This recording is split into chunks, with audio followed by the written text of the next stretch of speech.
Hello, everybody. Hello. How are we? Great. I apologize for my tardiness. It's quite the newsy day, and I was with the president talking about that news, so I look forward to taking your questions on it. But first, I want to talk about President Trump's historic and incredible speech last night. The American people and the entire world watched President Trump powerfully lay out how he's renewing the American dream in a record-breaking joint address to Congress. And Americans loved what they heard. According to a CBS YouGov survey, an overwhelming 76% of those watching approved of President Trump's speech last night. The president spoke about how he's taken more than 400 executive actions on his key promises. The expectations were high, and President Trump is exceeding them. According to brand new polling from the Daily Mail, President Trump has never been more popular as his approval ratings are reaching historic highs. More Americans believe America is headed in the right direction than the wrong direction. Everyday Americans love this president because he tells it like it is, no matter what, and he did that last night. President Trump level set with the American people on the economy and exposed how badly Joe Biden screwed it up by causing the worst inflation crisis in 4 decades. President Trump was honest about where we are while making clear that help is on the way. As the president declared last night, he will make America affordable again. Last night, you also saw who motivates the president to work so hard. Everyday Americans, who President Trump shined a spotlight on last night in his speech. From Mark Fogel, who President Trump was finally able to reunite with his family and his beautiful 95-year-old mother after being detained in Russia, to Peyton McNabb, whose heart-wrenching story motivated President Trump to end men in women's sports, and to Allison and Lauren Phillips, the mother and daughter and sister of Laken Riley, who President Trump honored by signing the Laken Riley Act to ensure her name will live on forever. In other amazing and surprise moments, President Trump honored the life of Jocelyn Nungare, who was brutally murdered by illegal alien gang members. He ensured Jocelyn will never be forgotten by renaming a national wildlife refuge in her home state of Texas to honor her life.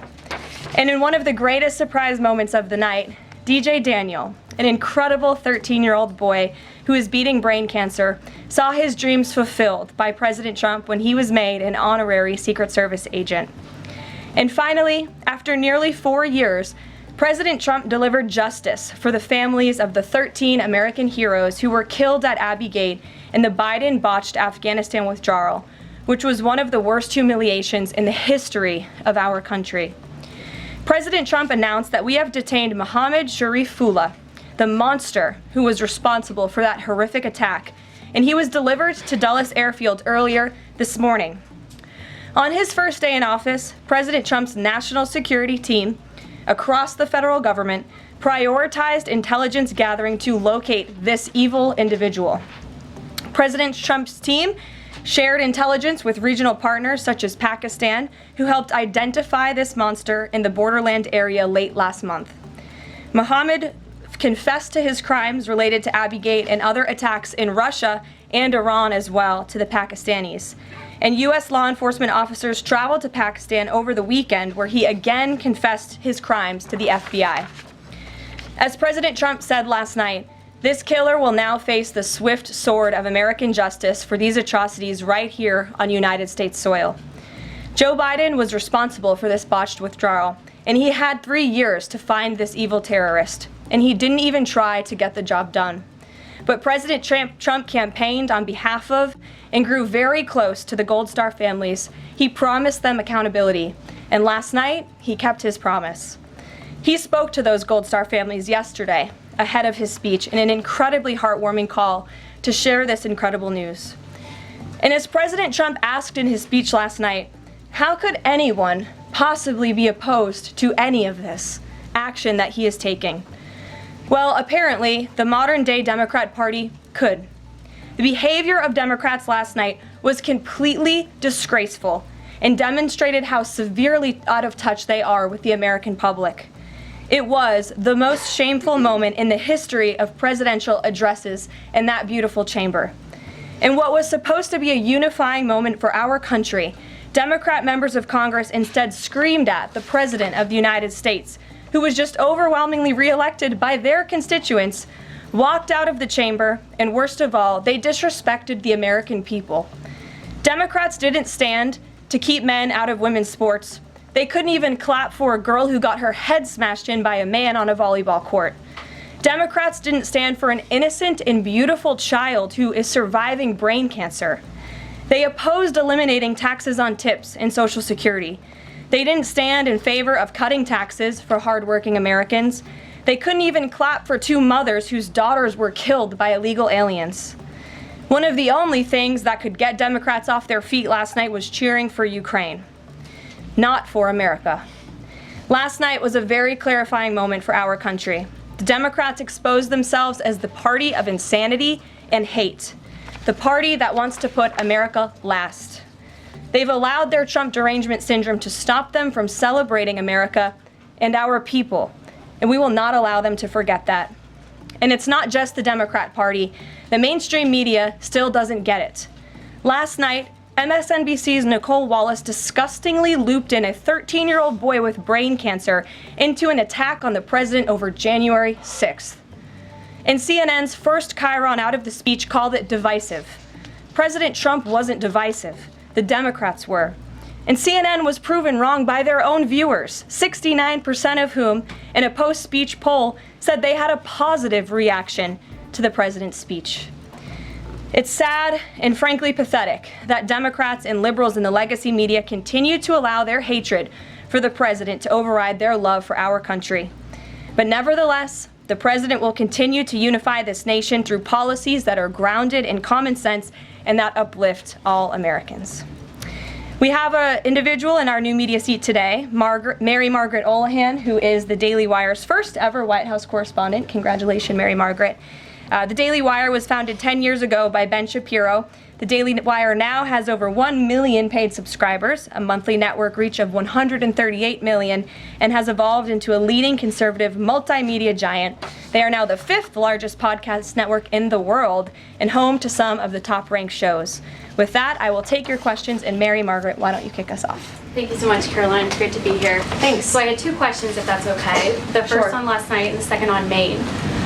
You talked about behavior from Democrat lawmakers, a lot of disruptions, and I just wanted to kind of go back to that.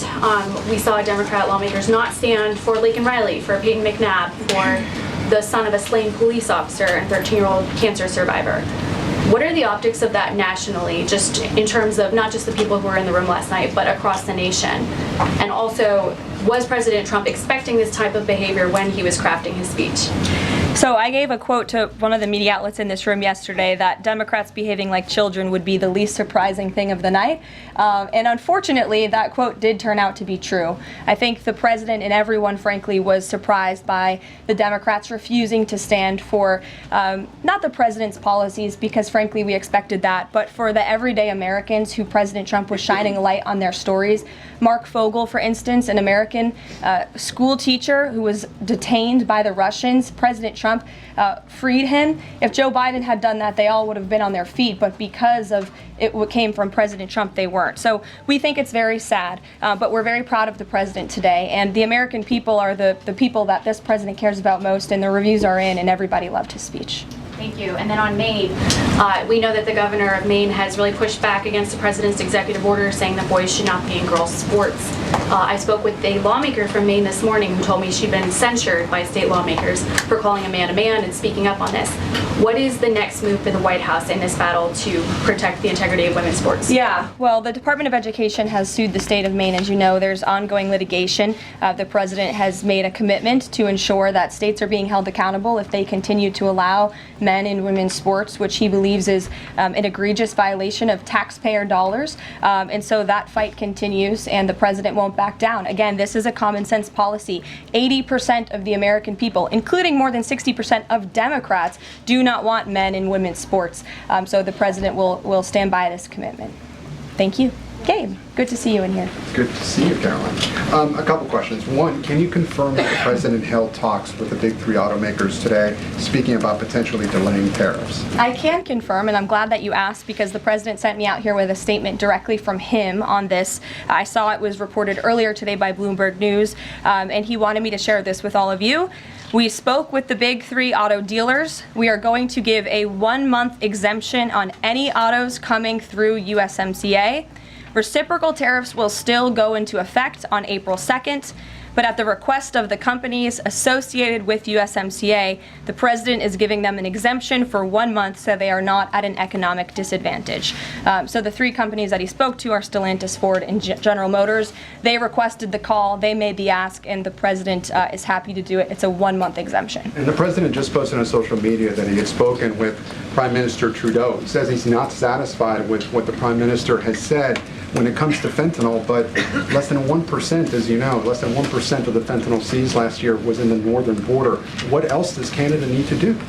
Well, the president did just put out a statement on his call with the governor, Justin Trudeau, as he calls him, of Canada, and he said that he was not pleased, as you said. He said it's not good enough. He told Prime Minister Justin Trudeau that directly. The call ended in a somewhat friendly manner, as the president said, but he's not going to stop standing up for the American people. And to answer your question directly when it comes to fentanyl, for the last 4 years, unfortunately, our neighbors to the north and the south, Canada and Mexico respectively, have allowed America to be a dumping ground, not just for illegal aliens, but for illegal, poisonous, deadly fentanyl, which is now the #1 killer of young people in this country aged 18 to 34. Through the northern border in Canada, in last fiscal year alone, there was enough fentanyl seized to kill 4.8 billion people. And that number is up 2,050% from 2023, the year before. So there's been more than a 2,000% increase in illegal fentanyl seizure at the northern border. Why? Because Canada is allowing that fentanyl to come to the United States. The president sees these numbers, he thinks about the lives that are lost, and everybody in this room, I'm sure, everybody watching at home, everybody across the country knows someone in our lives who has been killed at the hands of this deadly poison. There needs to be repercussions for that. The president feels very strongly But about Caroline, it. respectfully, it's just 43 pounds that were found last year. That's less than a carry-on suitcase. Is that a lot of fentanyl compared to, say, Mexico, where the vast majority of the fentanyl is brought in through Mexico, not Canada? So what else does Canada need to do? Well, I just told you, last year alone, there was a 2,000% increase in illegal fentanyl. But it's only You're 43 asking pounds, me. Carol. You're asking me for what the president's justification is for these tariffs. It's not up to you. You're not the president, Gabe. And frankly, I think it's a little bit disrespectful to the families in this country who have lost loved ones at the hands of this deadly poison. If you talk to them, and this president has, they are grateful that they finally have a president who is standing up to both Canada and Mexico, and most importantly, to China as well. The president added an additional 10% tariff on China because this deadly poison is being produced in that country. It's being distributed through our neighbors, and there needs to be consequences for that, period. Peter. Thank you, Caroline. If the U.S. has a longstanding policy that we do not negotiate with terrorists, then why is the U.S. now negotiating directly and for the first time ever with Hamas? Well, when it comes to the negotiations that you're referring to, first of all, the special envoy who's engaged in those negotiations does have the authority to talk to anyone. Israel was consulted on this matter. And look, dialogue and talking to people around the world to do what's in the best interest of the American people is something that the president has proven is what he believes is good faith effort to do what's right for the American people. Is it just about the hostages, or are they also talking about the president's plan to take over Gaza? These are ongoing talks and discussions. I am not going to detail them here. There are American lives at stake. I would defer you to the Department of State for further details, but I'm not going to get into those talks here at this podium. And we know that some officials here were miffed that Zelensky showed up last week without a suit for his meeting in the Oval Office. But Elon Musk never wears a suit in He there. did last night. So what is the dress code? Well, Elon Musk wore a suit last night. I'm sure you saw it. Was he spooked by the Zelensky getting kicked out? No, I don't think so. I'm just pointing out that he did wear a suit last night, and I think the president liked that very much, and he looked great. Speaking of the president, he just passed me a note while I'm standing here. He wanted me to hold this up. This is the poll that I cited, the CBS YouGov poll that shows that 76% of those who watched the president's speech last night approved of his speech. And so it goes to my earlier point that I made in my monologue about how incredibly sad it is that we have a modern day Democrat Party who is so severely out of touch with the American public. This is a great poll. The ultimate poll, though, came on November 5th when the president won by an overwhelming margin that he spoke about last night. Democrats weren't happy to hear that either. Ouija. Thank you, Caroline. Back on tariffs, last night President Trump said there will be a little disturbance, but we're okay with that. Can you put a dollar figure amount on how much the average American family should expect to pay as this disturbance? And why should Americans be okay with that when so many are already struggling to pay the bills? Well, first of all, last night, the president told the truth. And he was realistic, and he level set with the American people. And I think, frankly, it's very refreshing, and everybody in this room should be very grateful that we have a president who tells the truth about the reality of the economic situation that we are in, unlike the previous president who lied to everybody's faces, saying inflation was transitory, saying it was under control, saying that the border was secure, when none of that was true. So the president is being frank and honest, and the American people elected this president to have monumental reform and change, including rebuilding our manufacturing base in this country, standing up to foreign nations who have been ripping off our country for decades, and that requires a little bit of disruption. That requires a lot of effort and work that this president is focused on doing. With that said, as the president said last night, his administration is wholeheartedly committed, of course, to ending the inflation nightmare caused by the Biden administration. Look at the deregulation efforts.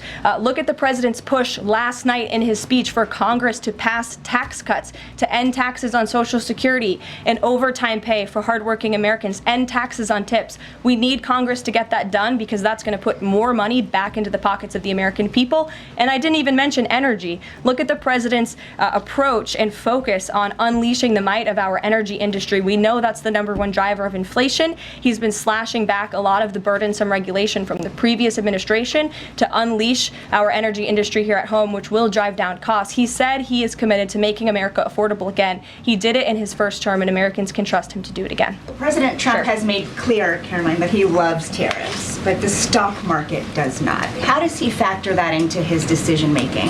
Well, the president does love tariffs. He said it's one of his favorite words in the English dictionary, and he believes in tariffs because they'll ultimately make America rich again. They're going to raise revenue. They're going to help us pay down our debt. Most importantly, they're going to bring American jobs here back home. So I think for folks on Wall Street who may be concerned, look at what this president did for you in his first term. Wall Street boomed, stock market boomed. The president expects that to happen again, but most importantly, Main Street is going to boom, and that's why the president has this whole of government economic approach, which includes tax cuts, tariffs, regulation cuts, and an energy industry that will bring down costs for American consumers. Sure, Monica. Thank you, Caroline. You mentioned not one Democrat senator voted to protect women's sports from males. Not one Democrat congressman or congresswoman stood to applaud or support protecting women's spaces and sports at the president's joint session to Congress last night, as you articulately mentioned in the beginning. So I'm wondering, what message is that sending to not only young women who are competing in these sports across the country, but also to the parents of these young girls? Yeah. I think the message that Americans should take away from last night is that they have a president in the Oval Office who is committed to doing what's right for them, especially women and girls across the country. And I think it's very ironic, thank you for bringing up the point about women, that Democrat women were wearing pink to support our fellow females, yet they couldn't stand, again, for a young woman who was almost killed and severely injured by a man on the volleyball court.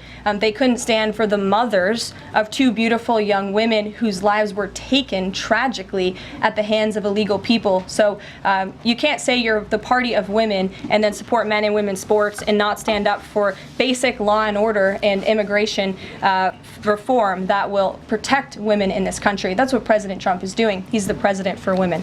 Lindsay, good to see you. Thank you, Caroline. Good to see you. So, speaking of tariffs, China said yesterday that they're ready for any kind of war with the U.S. Because of these tariffs that have been placed on them, and a Chinese spokesperson also said that the tariffs would not lead to a resolution of U.S. concerns about fentanyl originating in China. Can you speak to how the administration is planning on responding to that? Well, I think Secretary Hegseth has responded to that this morning. He said that America will always be prepared to defend itself, especially under the leadership of this president in the Oval Office, and that certainly remains true. Again, when it comes to tariffs, the president has been very tough on China, not just now with 20% and more with the reciprocal tariffs that will hit on April 2nd, but look at what he did in his first term. There were billions of dollars worth of tariffs that he implemented on China, and it's quite telling that the previous administration did not rescind those tariffs because they realized the value that they had in not only deterring China, but also raising revenue here in the United States. Rachel. Thanks, Caroline. Just a quick follow-up, two quick follow-ups on tariffs. The president mentioned a little disturbance during his remarks yesterday. The CEO of Target says that consumers will likely see prices go up on everything from strawberries to bananas to avocados. How long should Americans expect to pay higher prices? Are we talking a week, a couple of days, a few months? Again, I don't have a crystal ball, but what I can assure the American people is that this president and this administration is doing everything they can. And I would remind you and everybody else in this room that it's because of the previous administration's economic policies that Americans were left with record high inflation. Inflation throughout Joe Biden's entire 48 months in office was at or above 3%. It hit record highs, as you know. And there's a whole list of what the Biden economic disaster this president was left to clean up. It's been a month, but he's working hard every single day to do just that. One quick follow-up on the carve-out. Sorry to cut you off there. The U.S. imported $43 million worth of eggs from Canada. I know you mentioned some of the exemptions when it comes to automakers. Will there be any other carve-outs, including for eggs? We know prices are soaring for Americans. The president is open to hearing about additional exemptions. He always has open dialogue, and he'll always do, what's right, what he believes is right for the American people. But again, as for the egg crisis in this country, the president is wholeheartedly committed to ensuring we're increasing our egg supply, and we're also bringing down cost. And Secretary Rollins has been all over this issue. She comes from an agricultural background and family. That's why she's leading that very important department. She wrote an amazing op-ed in the Wall Street Journal. She's been all over the media talking about her plan. She has a real plan. The president endorses it. And he even, gave her an off-the-prompter shout-out last night to say, Brooke, I'm counting on you. It's an important issue. And this White House is working with Secretary of Agriculture every single day to address this issue. Sure. Jordan. Thanks, Caroline. So, what does it say that the Democrats, while they couldn't stand for Americans or stand for victims, they stood for war and clapped for war and clapped for 5 more years of war? Yeah, the president addressed that last night, I think, when he called out Senator Elizabeth Warren and said that, again, as I said in my opening speech, very telling that the Democrats refused to clap for American people and American interests and American priorities, but they did clap for the country of Ukraine, which, by the way, the president's working very hard to end that war. So Democrats should be applauding him for actually doing something about it. A follow up on that, if I can. You've spoken recently about how what happened in the Oval Office last week gave Americans an inside look into behind-the-scenes discussions with Zelensky. Is this how he treated Joe Biden and just treated him disrespectfully and received billions of dollars? Well, it's a very interesting question. I don't know if anybody in here asked my predecessor who stood at this podium about that, but there was a report from NBC News that President Biden also got increasingly frustrated with President Zelensky when he was handing out blank checks and President Zelensky kept asking for more. Joe Biden was quite frustrated with that. So again, as I've said repeatedly, Friday revealed the frustrations that this administration has had in closed-door negotiations with the Ukrainians. However, President Zelensky did put out a statement yesterday, which we believe is a positive step forward, and National Security Advisor Mike Waltz has been talking to his Ukrainian counterparts, and so we're in the midst of this, and we'll see what happens next. Caitlin. Thanks, Caroline. I have 2 questions. One on the reprieve that is being granted to these 3 automakers for 1 month on the tariffs on Canada and Mexico. How did the president settle on 1 month? The reciprocal tariffs will go into effect on April 2nd, and he feels strongly about that no matter what, no exemption, so that's where the 1 month comes from. Does he expect them to be able to shift production within a month? He told them that they should get on it, start investing, start moving, shift production here to the United States of America, where they will pay no tariff. That's the ultimate goal. And on the conversations between the White House and the Ukrainians and the letter that President Trump revealed last night that he got from President Zelensky, Director Ratcliffe said today that the president has paused also intelligence sharing with Ukraine. Is that temporary or is that permanent?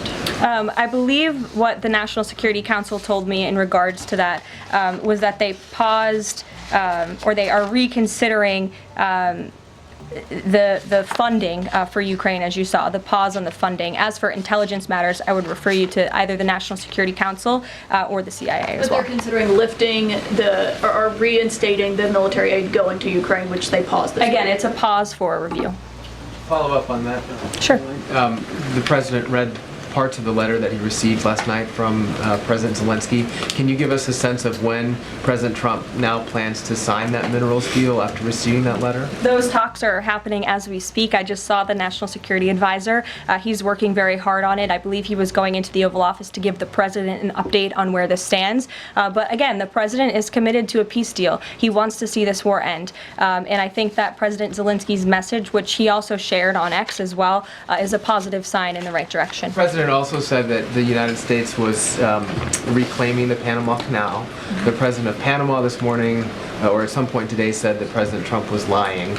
Wanted to get your response to that, and also curious if the president had a reason for not specifically mentioning BlackRock last night when he was praising the company that is buying canals or ports around the Panama Canal. Yeah, I'm not sure if Panama has seen what's going on with their own canal, but as you just mentioned, BlackRock is now interested in investing and taking over the two ends of the port, which is very important because the president was very vocal several weeks ago about the need to ensure that China is not controlling the Panama Canal. This is a very important place for the United States of America. We also saw that the Panama Canal lifted fees on our U.S. naval ships that are going in and out of the canal. That's a win for the United States of America, and the president will continue to ensure that the Chinese government, the CCP, cannot be infiltrated in the Western Hemisphere, and certainly not in the Panama Canal, which is a very important place for our country. Dasha. The president continues to call the Prime Minister of Canada, Justin Trudeau, Governor of Canada. I'm curious what he means by that and if there are any plans that are moving forward with trying to make Canada the 51st state. And I have a follow-up on the economy as well. Sure. Well, the president put that in his True Social account, or his True Social post earlier today. He feels strongly that it would be very beneficial for the Canadian people to be the 51st state of the United States. They wouldn't be paying for these tariffs. They'd have much lower taxes if they were part of our great country. Caroline, on the economy, you and I traveled the country during the campaign. This is an issue that so many voters decided to cast their ballots on, and they voted for President Trump. He has started to have that realistic conversation with the American people, that disturbance comment last night. But I'm curious if you can be real with Americans right now as all of these factors are playing out. Are things potentially going to get worse before they get better? Look, I've now been asked and answered this same question just given to me in different verbiage of 3 different times, and I will answer it again in an effort of transparency to the American people, because this is an important issue and the American people, this president understands that it is. And again, that's why in his joint address to Congress last night, he addressed this issue with a realistic and honest approach. He talked about what this administration is doing to unleash American energy and to make America affordable again, and this administration is wholeheartedly committed to doing it. And I would remind the American public that the first-term record of this president speaks volumes. That's why they reelected him, because they know that he can fix our broken economy, and it's very, very broken from the previous administration. Stephen. Thank you, Caroline. I've got 2 questions, one on press access, and the other on fentanyl and tariffs. Sure. On press access, your predecessor, Karine Jean-Pierre, who presided over many novel press access restrictions, criticized the recent changes to the press pool made by your office. She said in an interview, quote, "What we're looking at is what North Korea is doing." What's your response to that, and can you say anything to allay concerns that unfavorable coverage will be punished in this new press pool system? I think that's the same individual who said from this podium numerous times that the commander-in-chief was mentally and physically up for the job, which we knew was a lie. Many people in this room knew it was a lie. Many of you were admonished for asking questions about that truth. So when it comes to truth and transparency, this administration, this White House is setting the example. This president is taking far more questions than his predecessor, Joe Biden, did on a daily basis, and that will continue. And on fentanyl and tariffs, fentanyl produced largely in China has killed 334,000 Americans over 5 years. According to CDC data, that's about 1 in every 1,000 Americans. President Trump has cited this for applying new tariffs to Canada, Mexico, and China. But in addition to China's talk about being ready for any kind of war, they said yesterday, the foreign ministry said that, quote, the fentanyl issue is a flimsy excuse to raise U.S. tariffs, and, quote, the U.S., not anyone else, is responsible for the fentanyl crisis.